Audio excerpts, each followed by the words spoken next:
త్వరగా వాడి గతం గుర్తొచ్చేలా చేయండిరా. స్టోరీ కంటిన్యూ చేయరా. వీడి పేరులో ఉన్న సంతోషం వీడి కళ్ళల్లో కనిపించటం లేదు.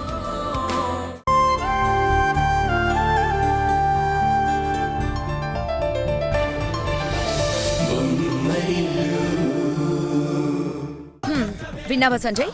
బాగా విన్నావా? ఇప్పుడైనా నేను చెప్పింది నిజమని మీరందరూ నమ్ముతారా?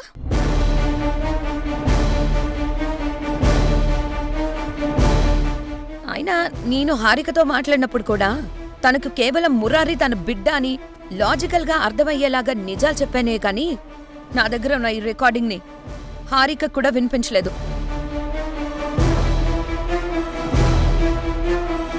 కానీ ఇప్పుడు ప్రభు మాటల రికార్డింగ్ సాక్ష్యంతో సహా హారిక కూడా అసలు నిజమేంటో పూర్తిగా తెలిసిందే.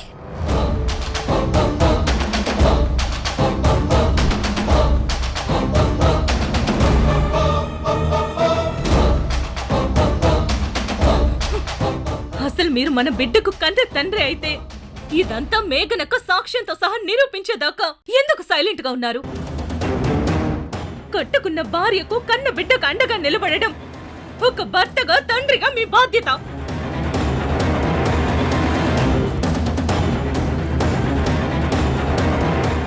కానీ మీరొక తండ్రి అయ్యుండి బాధ్యతను విస్మరించి చూస్తూ ఎలా ఉన్నారు?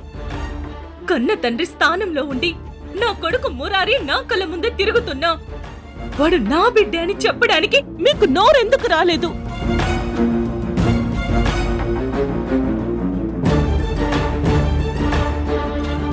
చూడు తరుణ్, జరిగిన తప్పును మార్చడం కాలానికి కూడా సాధ్యం కాకపోవచ్చు.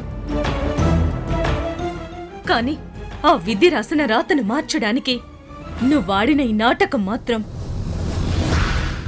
ఇవాళ నా తల రాతను పూర్తిగా చీకట్లోకి నెట్టేసింది.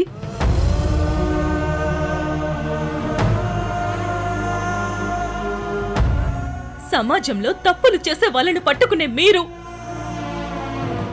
మీ సొంత భార్య జీవితంతో ఇంత పెద్ద అబద్ధమాడి ఇలా మోసం చేస్తుంటే మీ గుండె ఎలా ఒప్పుకుంది?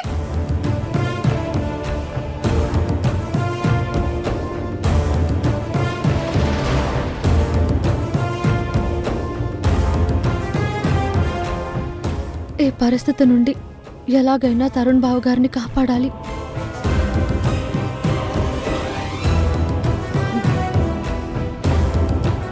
బాధపడకక్క, మురారి విషయం అసలు తరుణ్ బావ గారికి తెలియదు. కానీ నాకు తెలుసు.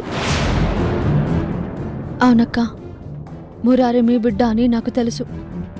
ఎలా అంటే నీకు డెలివరీ చేసినప్పుడు ఉన్న నర్స్ రజని నాకు తెలుసు. తన ద్వారా నాకు ఈ నిజం తెలుసు.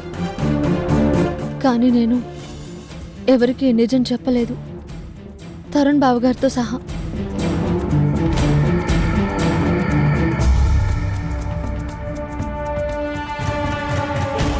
నిన్ను సొంత చెల్లెల కన్నా ఎక్కువ ప్రేమగా చూసుకుంటే మురారి నా కొడుకన్న నిజం తెలిసి కూడా నాకు చెప్పలేదంటే నిన్ను ఏమనుకోవాలి?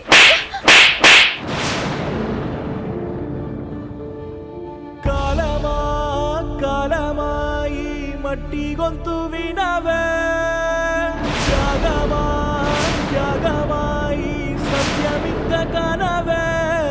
ఆ మనసులో కొరత లేదు, కనులలో కలత లేదు. పసి నవ్వుల వయసు శిఖరం తన మనసు. కాలమా కాలమా కాలమా.